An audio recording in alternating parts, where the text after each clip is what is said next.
What's going on, guys? Me and Larsen are back. In case you missed it, we have the SEC episode up. We recorded that last week. We also recorded the ACC episode last week, but it was lost. We'll say due to neither of our faults. But we'll wrap up. We'll wrap up with the ACC. We'll figure it out. We'll get it back out. We're just a little burned out from we had a whole 45-minute episode on us. But if you've been following us, if you follow us last year, college football. We absolutely crushed it with preseason predictions, crushed it with bowl season, crushed March Madness. We both had UConn winning the national title, had a couple long shots, Penn State winning the Big Ten in basketball. We got a hedge out of that. So we've been on a hot streak ever since we've been doing these, and the SEC video was good, but the Big Ten's one I'm excited to talk about. I actually have a lot of picks for this. Yeah, I was counting it up. I think I've got a few too. We haven't talked about our picks yet. I usually will know a little bit about what you have. I don't think I know what you have in this one. Yeah. So, yeah, we'll start. We'll start alphabetical order, I guess. It seems fitting that the first one we'll go with is Iowa. This is the team that brought us so much joy last year by watching how shitty their offense was. Can you guess how many points per game they scored last year? Their offense. It was probably in the teens, like 19. Yeah, it was 17. I actually thought that was higher than I thought. They were basically bottom 10 in the FBS in every significant offensive category, which led to offensive coordinator Brian Ferentz getting a new contract, which basically said he has to average 25 points per game and they have to win 7+ games. And if he doesn't, he's fired. So that's just going to make for a ton of, I think, great content. Yeah. I think I was gonna fade Iowa, and I think you talked me out of it. I can't remember exactly. Dude, he's coaching for his job now. Nepotism, he's coaching for his job. That is true. Well, and they brought in an actual functional quarterback this time. They got Cade McNamara from Michigan. He brings over Eric All, who's a good tight end, who's going to be one of his primary targets, it looks like.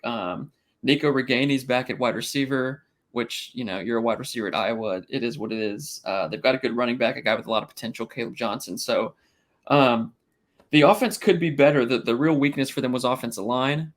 Should be a lot better this year. And the defense, of course, is going to be good. They had the second best defense last year.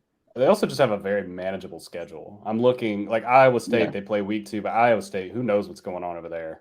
With the whole, I don't know if Hunter Deckers is going to play. They have so many home games. It feels like 1, 2, 3, 4, 5, 6. They do have 7 home games, but it feels like 100. Like they go to Northwestern, to Wisconsin, and to Penn State, to Iowa State. Like their road slate, yeah, they're probably going to lose 3 of the 5 road games, but that's still a 9-3 year. Well, and I failed to mention their win total. It's sitting around 8 or 8.5. I don't have an official play. I just don't see how they win 9 games. I think they'll probably slip up against somebody. I mean, I have them beating like Purdue. Like they could lose like Purdue or Minnesota. They could lose any one of those games, right? Yeah, the only Illinois losses I see are probably at Penn State and at Wisconsin. I mean, they're not beating Penn State, so no. It's a ton of toss-ups. Yeah, I don't think they'll beat Nebraska. I feel like that's a game Nebraska, like at the end of the year, a little rah-rah game at home, maybe something like that. I just mentioned them though. I know I think we skip past mainly because this conference is weird and it starts with I. We got to do Illinois. I got a lot of things to say about Illinois. Oh yeah, well let's go. I think we're both staying away from Iowa, so we'll move on to Brett Bielema's Illinois, sitting at 6.5 for their win total. They have to replace Tommy DeVito at quarterback. They have to replace Chase Brown at running back. Both guys were huge for them. Mainly Chase Brown was just electric. So under center now is Luke Altmaier, came in from Ole Miss. They keep their top 4 receiving options, which is important for a nice quarterback. 3 of their returning starters come back on the offensive line. Offensive line that was actually really good last year. Their real weakness, that took a real hit in the offseason was their secondary. I totally forgot Devin Witherspoon, their cornerback, went number 5 overall in the draft. That was a big spoon. 4 guys that are on NFL rosters now. They lost Sidney Brown too. Sidney Brown's with the Eagles. Yeah, they took a huge hit on the secondary. Their defensive line, though, is their strength. Their defensive line is going to be awesome, which seems pretty classic for Brett Bielema. It's arguably the best defensive line in the Big Ten. It's up there with your Ohio State, your Michigan, your Penn States. So they'll be able to stop the run. They'll be able to pressure the quarterback, and their special teams unit is actually really good. They have the makings of a sneaky team.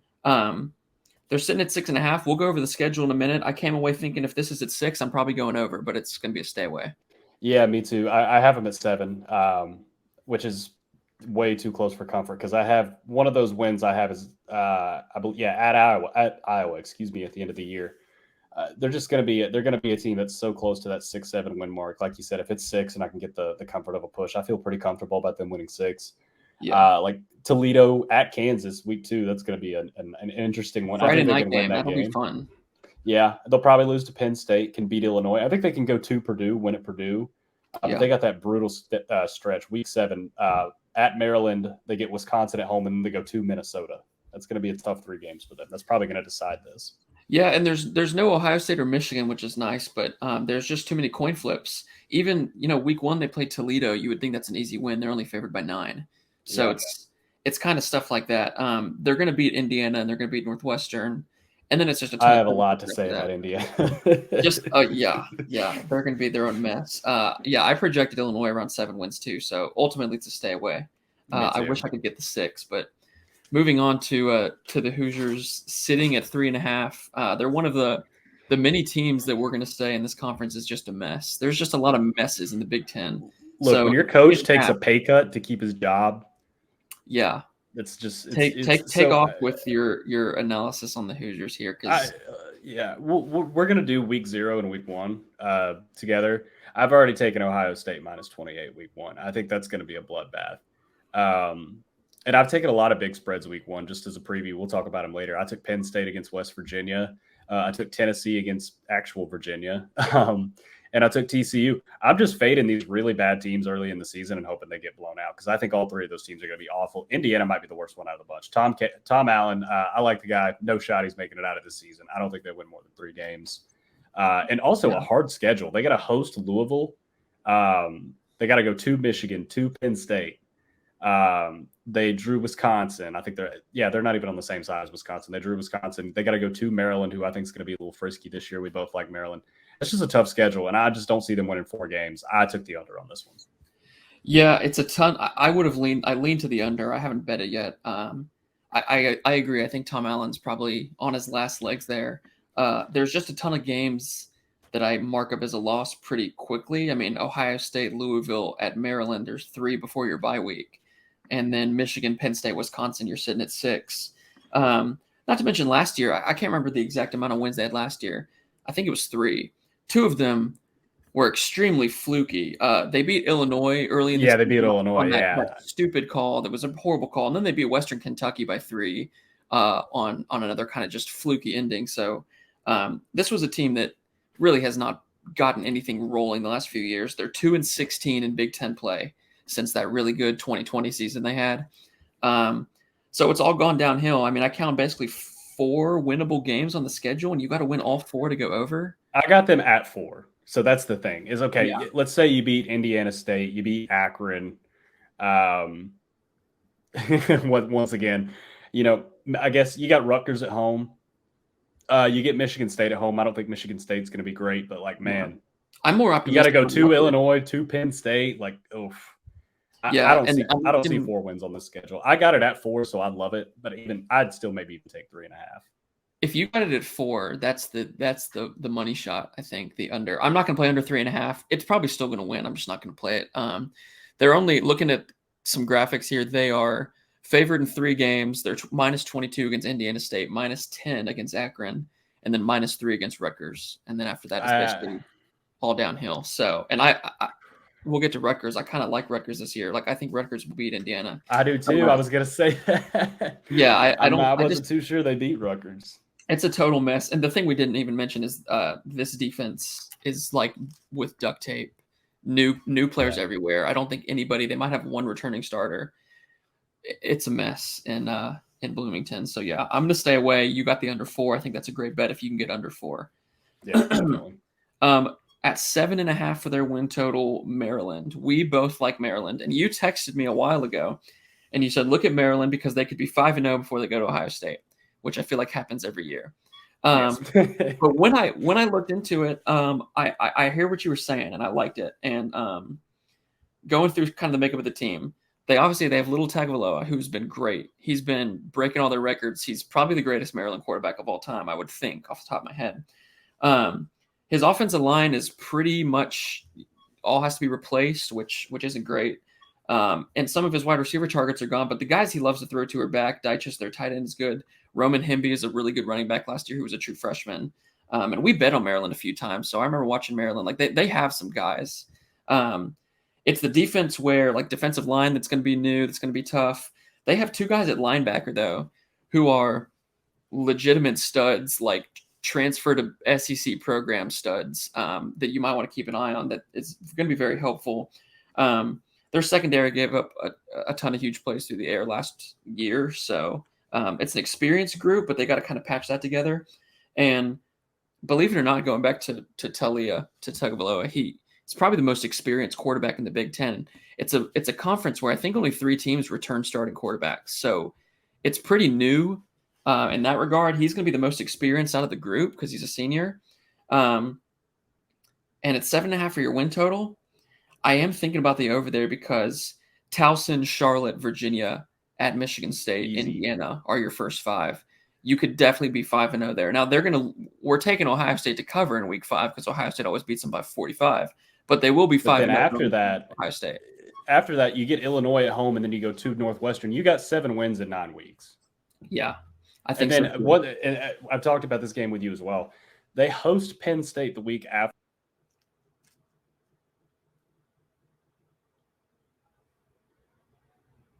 Uh-oh. Anyways, sorry. As I was saying, they host Penn State the week after. Yeah, they host Penn State the week after that, and then I think after that week, I think it's in between. I think Penn State's in between Ohio State and Michigan, maybe. Yeah, they play Michigan the next week. Actually. Yeah, they play Michigan the next week at home. That's such a big look ahead spot. I don't think they'll beat Penn State, but they definitely have like a good spot. And like you said, you're at 7 wins, and then you got to win one of Nebraska or Rutgers to get to 8. I think this is a great bet. I like Maryland over 7.5. Yeah. Also, I didn't know this. Kevin Sumlin is their co-offensive coordinator. I did not know that either.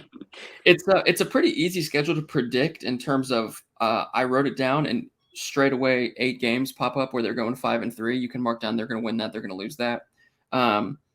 So they lost 2 games last year by 1 possession. They were in a lot of close games. I looked around and I actually found a 7 for their win total. It was -150, but I found it. I hammered it because I think their worst case scenario, you're going 7-5. So yeah. We're going to back the Terrapins again. I think they can get to 7 for sure. Let's see who's next. Oh, next is Michigan. 10.5. This is one we were both on early. Yeah, I just think, to sum it up, I mean, I think Michigan's really good. And I think Michigan, people are going to say they can't win a national championship because we've seen them, they go to the playoff and they fail, they choke, whatever it is. I'm not ready to say that yet about them. I think that they are that good. And I think as a Georgia fan, I see if Georgia makes it that far again, us playing Michigan, I think Michigan is that good. They've bolstered it. Their running game is great. I trust J.J. McCarthy enough to work with those pieces and win games.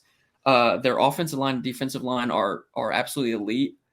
They've got a great cornerback in the secondary. They've got guys in the secondary and their linebackers that can win games. And the schedule is real. I mean, it's really easy. I'm going way over on 10.5. I hammered the over. I bet Michigan win the national championship. There's only 2 losable games on the schedule. It's Ohio State and at Penn State. And if you lose both, you're at 10-2, which is under, but I feel like it's an easy hedge spot. Yeah, exactly. You're going into that last week with at least, you can at least get your money back with Ohio State coming to town. And like I said, Michigan's going to be at home too. So it can just be, a small hedge. Maybe you half it, whatever.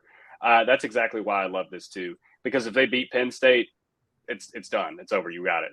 There's just no way, unless they just completely fall asleep at the wheel. Like you said, the schedule not very difficult. I think the only other game they could maybe get tripped up on that's not either of those games is at Minnesota, and I still just don't see that happening. Yeah, the funny thing is too, we just talked about Maryland kind of being a sleepy spot for Penn State. Michigan, they are for Michigan too. In between at Penn State, at Maryland, and then Ohio State. I mean, we saw Michigan last year almost lose to Illinois before Ohio State. So that could be a tricky one. But yeah, if you beat Penn State, you're most likely 10-0, and you're beating Maryland, and then you win. I just cannot see. I can't see 2 losses on this on the schedule. Also, for what it's worth, I did sprinkle a little bit on Blake Corum to win the Heisman. I want to say he was 30-1. As I went back and looked at last year, you forget that Blake Corum was like the favorite for the Heisman before he kind of tore up Yeah, his knee, or he was at least up there top 1, top 2. So he was definitely probably going to get a New York invite. yeah, Invite at least. Excuse me. He's great. So I think we're both going over 10.5. I like that one. Also to mention, week 1 they play East Carolina. They're minus 35 against East Carolina. 2 seasons I saw that. ago.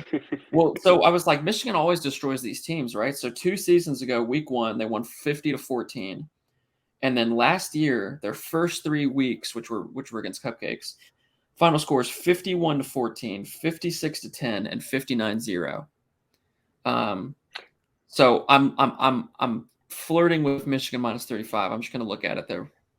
The only problem is the memory that I have of that is from it's from Texas Tech and NC State, who I both bet, and who East Carolina both gave all they wanted. That's very true. I don't think this is so. Yeah, right. The whole Nailers is finally gone. Yeah, the whole Nailer, everyone's gone, I think, but it's I hear what you're saying. Anyway, we'll look at that. We're both on Michigan over 10.5. I think that they are championship worthy good. And then over to the next side of the state, Michigan State. Boy, it's been a roller coaster last few seasons for Mel Tucker. They're sitting at 5.5 for their win total for this season. They felt pretty good going into the year. You had Peyton Thorne as your quarterback. You had Keon Coleman as one of the most electric weapons in the conference. And then the last day of the transfer portal era kind of season, they both dip for Auburn and Texas A&M. I think that's where he went. Is that where Keon Coleman went? Yes, I think so. Or was it Florida State? It might have been. It was one of those. They both left. They both leave Michigan State. So you're bringing a guy now, a quarterback who's played, I think, 14 snaps. So that's not good. Your running backs are decent. Offensive line was a weakness last year. They returned 3 of those guys, but they're going to improve a lot. I don't know who you're throwing the ball to. The defense was just absolutely killed by injuries last year. Their best linebacker returns, but they lost a lot of talented pieces on the defense that was so bad last year. I mean, you and I could have played corner for them last year. We remember people just burning them through the air. It was disgusting. And they had good special teams guys who they both lost. So I don't know where any of these positives are for Michigan State at 5.5. By the way, it's juiced to the under, so Vegas thinks that they're going under 5.5. Not a lot of easy. I have them at 5. I don't know. Right. I don't know how in the world you get to 6. You're going to play Washington. They're not beating Washington. No. Like I said, we talked about Maryland. I think Maryland could easily go into East Lansing and win week 4. They got to go to Iowa. They have to go to Piscataway. I'm not sure that's a guaranteed win either. They'll lose to Michigan. They'll lose to Minnesota. Nebraska to East Lansing. Maybe they win that one. Then they got to go to Ohio State. They'll beat Indiana, and then they host Penn State. Like I don't see 6 wins there at all. No, not at all. Trying to think of everything. Oh yeah, at Iowa. I mean, is Michigan State going to score in that game? At Iowa, it's probably a night game with this absolutely brand new offense you've got. I don't know. It's the schedule's just kind of a lot of like easy losses. I think I don't see any good wins besides a lot of coin flips. I see a lot of guaranteed losses. They're not beating Washington. They're not beating Iowa. They're not beating Minnesota. They're not beating Ohio State. They're not beating Penn State. They're not beating Michigan. That's 6 losses already. Well, and they only play one Big Ten team that you would say that is a bad team, and that's Indiana. It's Indiana. And that's because Michigan State is the other bad team in Northwestern. Like even Purdue, they don't play Purdue, but Purdue's not bad. Not to mention the secondary that got torched last year that loses a lot of guys. Now you've got a schedule where you're playing a ton of explosive. What's Central Michigan's win total? Do they have a guarantee on this? Central Michigan? That's a great question. This graphic I'm looking at that has these projected spreads kind of what the data says, right? It says Michigan State minus 5.5 against Central Michigan is the projection. That's pathetic. So that really makes me want to take the crazy. But yeah, their defense should get torched by these offenses they play. Washington's explosive. Maryland will sling it all over you. Michigan, Ohio State, Penn State. It's gonna be tough. Now I sound like I'm going under. I think you talked me into the under here. I was gonna say I haven't bet the under. I have not bet it. It's under or nothing. for me, for Oh, sure. The other thing is, I think last year, their last 3 wins, they started off 2-0. They lost to Washington. Their last 3 wins of the season all came by 1 possession, like 6, 7, 8 points. So they were not convincing at all. It's probably going to be an under. I haven't bet it, but I'm still thinking. Yeah. See, the thing is, like, if they're going to go, which, like I said, 5.5 minus 200 is crazy. But you got to think about it. Like, okay, Central Michigan, Richmond. Let's say they win those 2. Indiana, Maryland, Rutgers, and Nebraska. You got to win. You got to win all of those. I just don't see that happening. I mean, this is a gross one. I just can't lay. I just can't lay minus 200, or I'd be all over the under. But yeah, it's a lot of juice, and I think I'm just gonna stay away. But it should be not a fun season. I don't think. Yeah, I think it's gonna be a long one. Minnesota, the Golden Gophers, sitting at 7.5, minus 160 to the under on a few places. So they're probably looking around 6 or 7 wins. We kind of know Minnesota the last few years. Tanner Morgan was a good quarterback. Mo Ibrahim was a great running back. We really liked watching those guys. They're both gone, and they lost 3 of their best offensive linemen. So that was pretty important stuff. You lose your offensive coordinator, Kirk Sriracha. So the Greek gunslinger comes in at quarterback, Ethan Kaliakmanis. Oh, yeah, that dude's name is nuts. Kaliakmanis. We don't know much about him, but he's your quarterback now. He's got guys that throw the ball too. Chris Altman-Bell's been a good wide receiver there for, it feels like, 7 years. They brought in a few transfers. They have a really good tight end that should be, get a lot of targets. And their defense last year was top 10 in the country, which kind of surprised me. The pass rush was bad, but they were top 10. So they only gave up 13 points a game.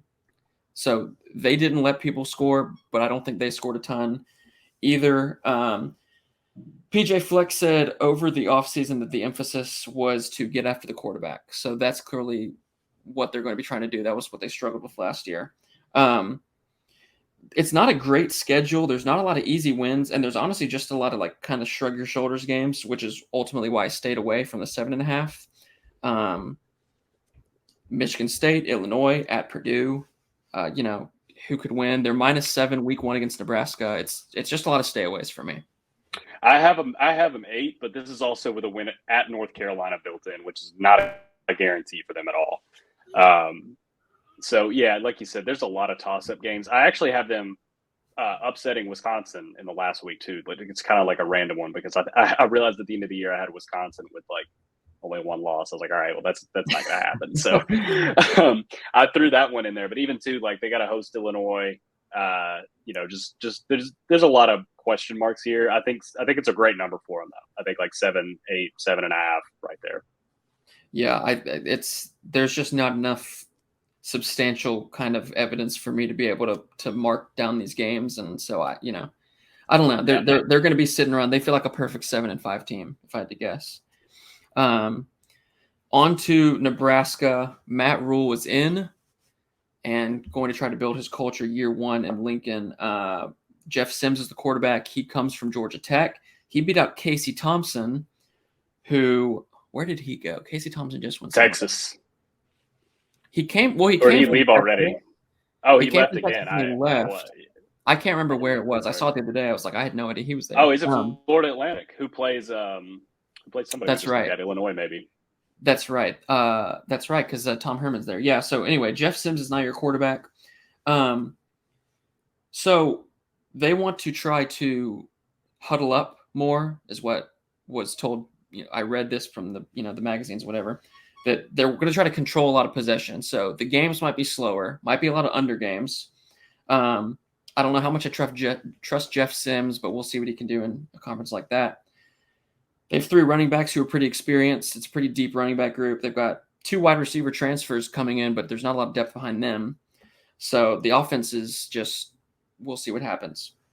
Mikael Sherman is in at linebacker from Georgia, and Reed Gilbert is in. Tight end. He's also there as well. I think they got one more guy. I wasn't even sure, but there was another guy. I couldn't remember his name. I didn't look him up. There was someone else.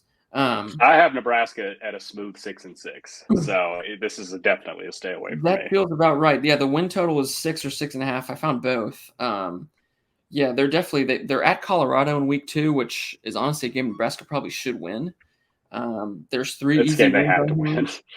Yeah, I don't see if you're losing the first 2 games at Minnesota, at Colorado, you might be toast because you've got You definitely at are. Wisconsin later. Maryland, at Wisconsin, and Iowa are your last 3 games, which it doesn't feel like a great way to end the season. Yeah, this is going to be like a yo-yo, just gross roller coaster season for Nebraska, which I feel like they're not too unfamiliar with. I have them losing to Minnesota, beat Colorado, Northern Illinois, La Tech, lose to Michigan, Illinois. So now you're 3-3.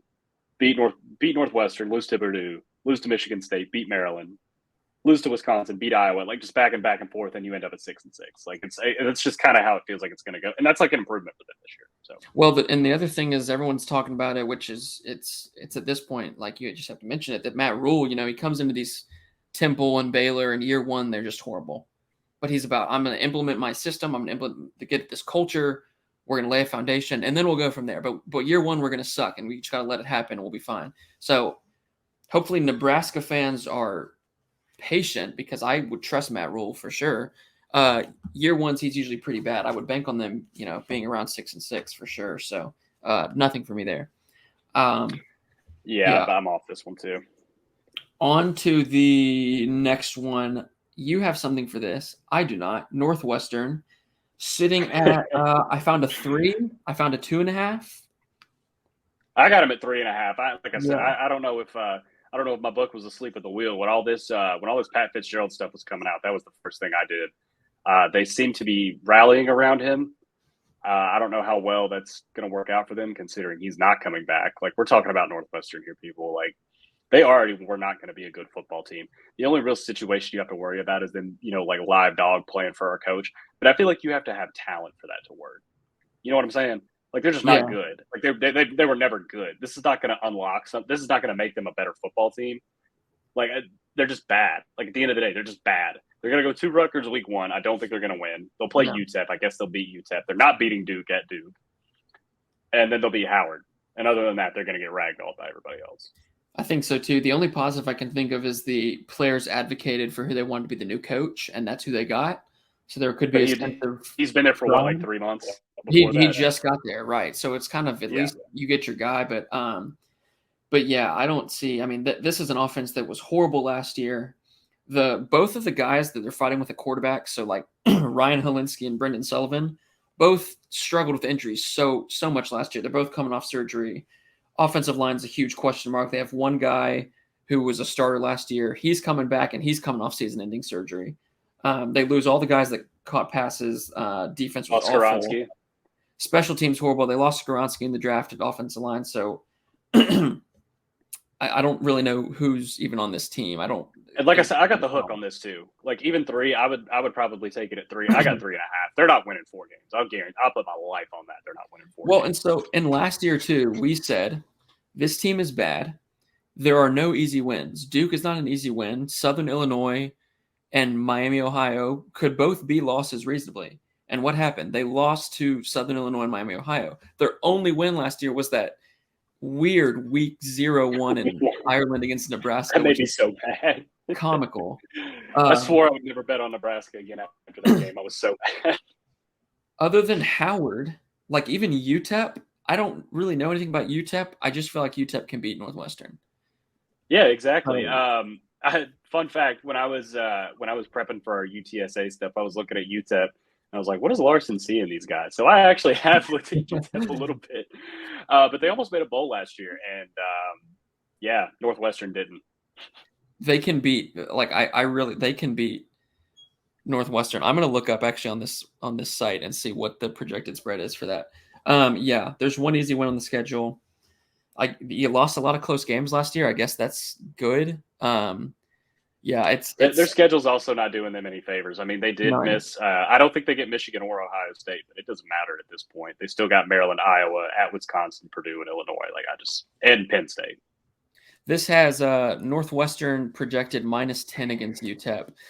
I might be laying the points on UTEP. That might be my early week 2 lock of the week. Northwestern projected spread against Howard. Northwestern -46. Yeah, dude, Howard's bad. How horrible is Howard? I mean, I remember before Cam Newton's little brother got there, I don't think they had won a game in 3 years or something. You're plus 46 against Northwestern, who is in the running for worst FBS team. I might take Howard that week. I'm going to put a pen in that. Bet Howard for fun. Northwestern 3.5. I think you're good on the under there. I'm not betting it at 2.5, but I think you're right. Nah, yeah, 2.5 is too greasy. Is this the year for James Franklin and Penn State? They're sitting at 9.5, juice to the over a little bit. I'll go ahead and tell you, I bet the over today for Penn State at 9.5. I think I did too. We skipped Ohio State. We'll go back, but I took the over on them. I think they could. This is a big time, if not now, win for Penn State, especially in terms of 11 wins.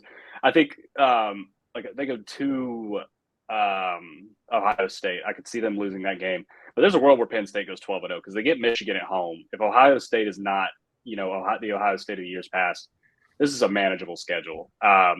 They get West Virginia out of conference, and this is not, once again, not West Virginia of old. They should ragdoll them. I told you, I already bet the 20.5. I think that one's going to get ugly in Happy Valley. They get Delaware. They go to Illinois, Iowa, Northwestern, UMass. Then they have Ohio State, Indiana, Maryland, host Michigan, Rutgers, Michigan State. That's very manageable. Yeah, the only one outside of Ohio State, Michigan, the only one that even makes me raise my eyes, the at Michigan, or at Maryland, just if it's a sleepy spot before the Michigan game. It's this to me. It just comes down to you could lose Ohio State and Michigan. I think you're still going 10-2, and you're going over 9.5. Exactly. Their defense this year will be elite. Will be like Georgia, Alabama, the top defenses. Put Penn State there. Drew Aller's got a ton of promise. Their running backs, Nick Singleton, Katron Allen, are great. They got guys to throw the ball to. The offensive line was really good last year and should be better, is based on what everybody's saying. And like I said, the defense is going to be great. So I think this is a playoff worthy team. I really do. Like, don't be surprised to see Penn State win the conference and be in the playoff. They're that good. And then Ohio State. Yeah, I skipped Ohio State. Also, they're at 10.5, same as Michigan. Don't have a pick for this one. They've got all the skill guys. You lose C.J. Stroud, but you got all the skill guys on the offense. Trayvon Henderson, Marvin Harrison, Fleming, and Ibuka. Your tight ends are good. And your defensive line should be really good. They've got the athletes. It's year 2 for Jim Knowles. Can the defense improve off what we had last year? I don't have an opinion on them. I don't know if you have a strong opinion on Ohio State. They're going to be good. That's my opinion. I don't. So when I projected this conference, I actually have Ohio State, Penn State, and Michigan State all tied at 11-1 atop the conference. They're kind of all cannibalizing each other. If Ohio State lost more than one game, I wouldn't be too surprised. Kind of a transition year, weird year for them. I don't know how Kyle McCord's going to look. I don't really know it. I don't know if he's even going to start. I don't really know anything about their quarterbacks. But it's Ohio State. They're at least going to be a respectable team. The problem is that hook. If it was 10, I'd probably take the over. I think they'd be good to, it's like a Penn State situation. Even if you lose 2, you're fine. So yeah, I'll stick with Ohio State. Just stay away. But yeah, I do love Penn State too. I agree. I think this if they don't do it this year, they're never going to do it. Well, and the other thing with Ohio State, looking at the schedule, the one thing that they have that Michigan and Penn State don't have is a hard non-conference game. Week 4, Ohio State at Notre Dame. The following week, they host Maryland. So I think Maryland. We think Maryland can be frisky. Maryland again in a Maryland's just they have a bye. They have a bye in between. Never mind. They do. You're right. That sucks. Yeah. That would have been very, very funny. Although, so they also go to Wisconsin as well. Right after Penn State is another weird one. 10.5. Yeah, I don't have anything for it at all. Like you said, if it was a 10, it's probably an over. But I'm honestly more high on Michigan and Penn State right now. Yeah, definitely. So yeah, Purdue, the Boilermakers, sitting at 5.5, juice to the under. This is a team that really kind of lost a lot of the guys that we've come to know. Jeff Braun being one of them. F that guy for blowing that cover last year against Penn State. That was awful. Aiden O'Connell gone at quarterback. So they bring in Hudson Card from Texas, and their new head coach is Ryan Walters, who was actually a pretty good defensive coordinator at Illinois. They've got good running backs. Devin Mockabee is going to be the starter there. The offensive line returns 4 starters. Something I like about this Purdue team is they lose these guys, right? So you lose O'Connell quarterback, Hudson Card. They're going to try to go air raid. I think he's at least serviceable. I like the running back. Your offensive line is good.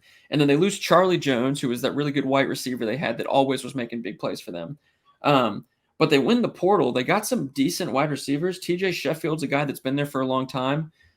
They have guys that they can throw the ball to. They had this absolute mountain of a tight end, Payne Durham. He's gone. But the guy behind him, Garrett Miller, is going to shine this year. All the coaches say he's a future NFL guy. I mean, so you're replacing these guys with I think, serviceable weapons. The linebackers are the strength of the defense. There's actually some pretty decent players in there, good veteran pieces. The only question mark on defense is going to be the secondary. They just brought in a bunch of transfers, so let's throw the transfers out there and hope someone hits.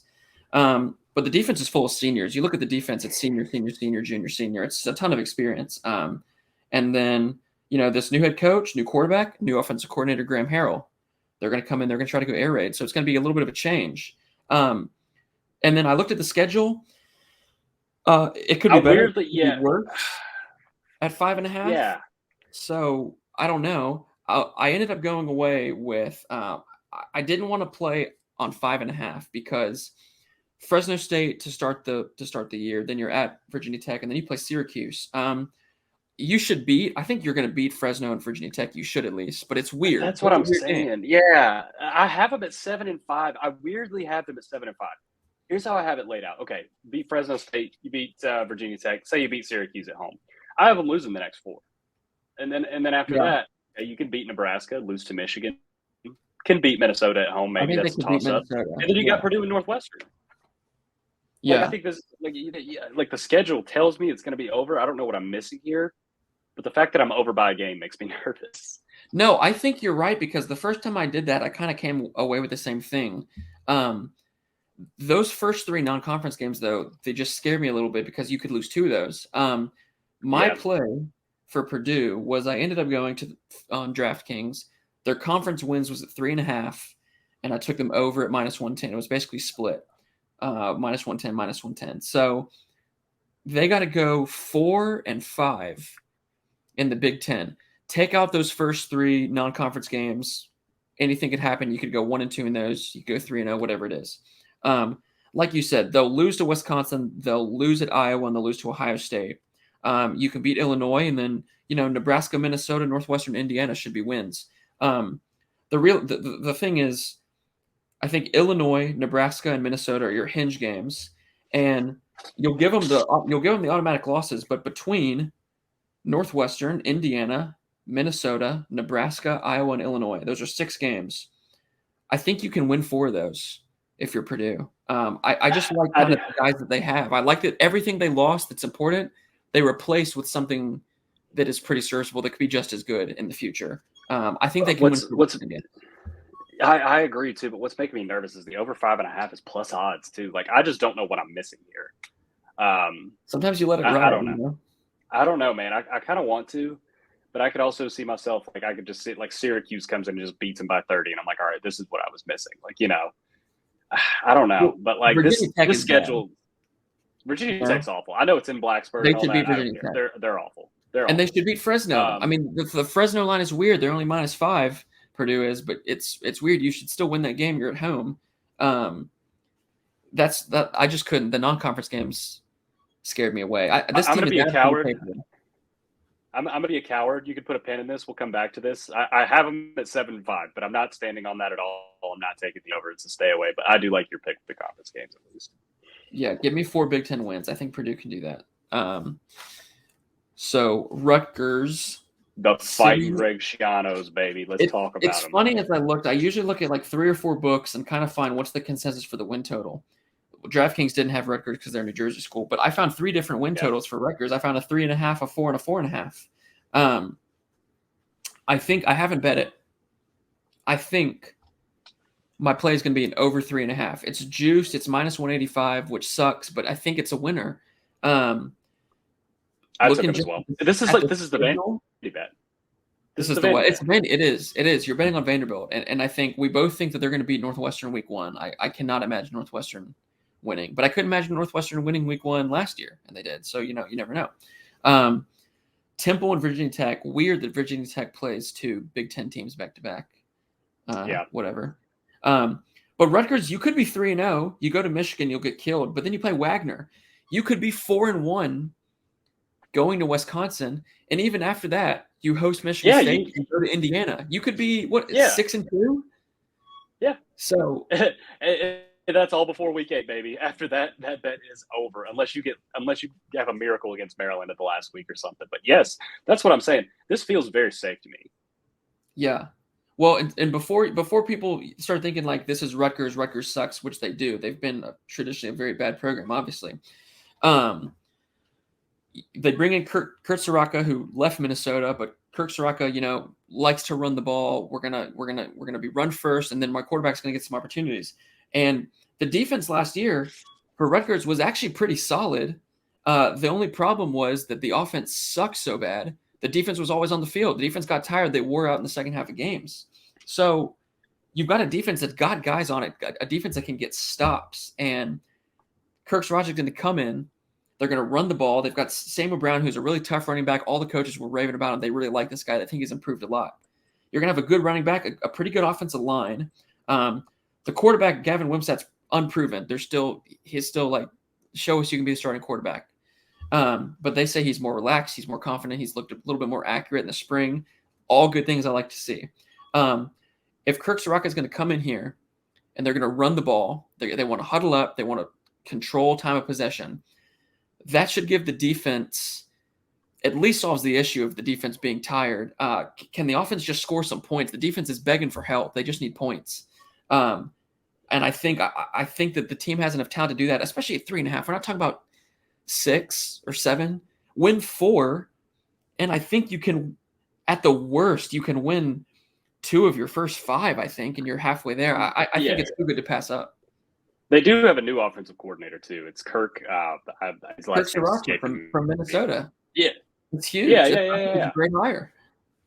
Yeah. So, like I said, I took it at 4. I'm at least seeing. I'm getting my money back here. I like it at 4. Exactly. I think it's great. You get a better value. I at least get my money back here. Yeah.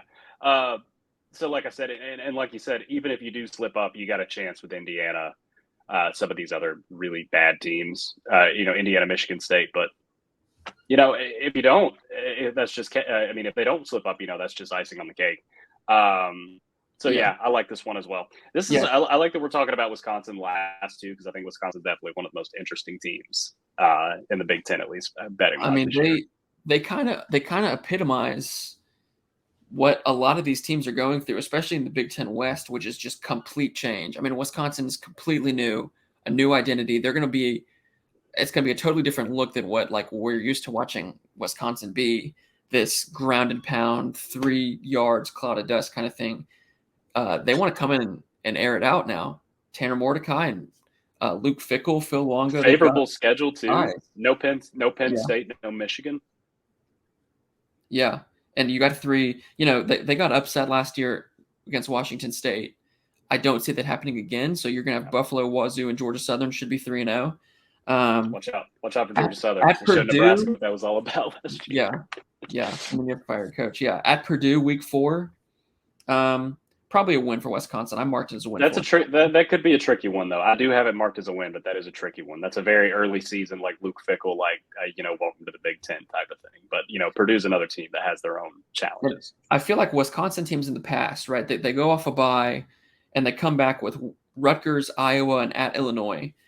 In the past, you would have seen super low scoring games there, and Wisconsin was bound to get upset in one because you're just playing physical, tough football. They're gonna lose one of these games. So if they put the pieces together, though, those really should all be wins.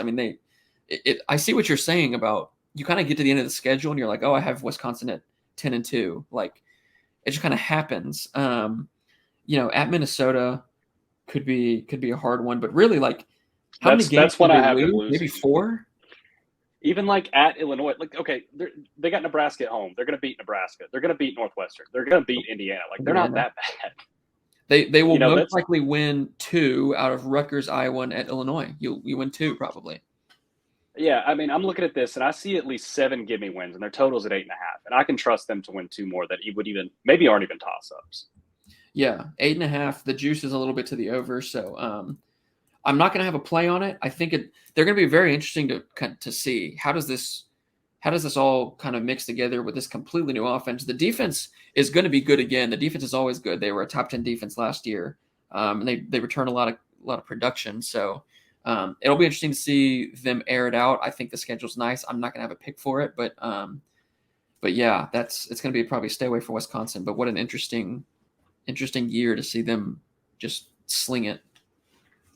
I might take them. I don't know. It's like I'm looking at it too. Okay, let's say they lose to Purdue, Illinois, Ohio State, and Minnesota, and Purdue, Illinois, Ohio State. That's 8. So that's really your worst case scenario. They lose pretty much all of their road games. Do you have a favorite? Do you have a favorite bet from the conference? A future or a win total or anything? It's Penn State. Okay. Yeah. I think if you want some value on a Heisman pick too, Drew Allar's probably up there. If they're as good as we think they can be, so 10-2, 11-1, even undefeated, he'll be in New York. He's going to be there, yeah. Unless Nick Singleton is Herschel Walker or something, but yeah, I think mine would probably be. He could be. I think mine would probably be. I was thinking about Penn State. Mine's probably just Michigan. I hate to take a 10.5, but I really think Michigan's that good. I think that they are incredible. So, yeah, it'll be interesting to watch this conference now. I'm excited. I feel good about these picks, though. I really do. Yeah, I do too. I think this is the one I feel the best about. Like the rest of them, there's a lot more gray for us. One of those teams, we're going to get back. We're going to re-record the ACC. Probably lump that in with our G5 picks. We have a couple G5. But next up, we got the Big 12. We got the Pac-12. We'll send off the Pac-12. I have a lot of interesting opinions about the Pac-12. I think it's going to be a very competitive conference. Fun conference. Yeah. Yeah, I think they're going to be fun this year. I have some big picks for the Big 12. We always got some good stuff. We thank you guys for listening. If you made it this far, please subscribe. Like I said, me and Larsen will be around. We'll be around all season making picks, and we'll keep up with our predictions. I've got mine in a spreadsheet this year, so I can actually remember which ones I took. So, thank you guys for tuning in. Appreciate it.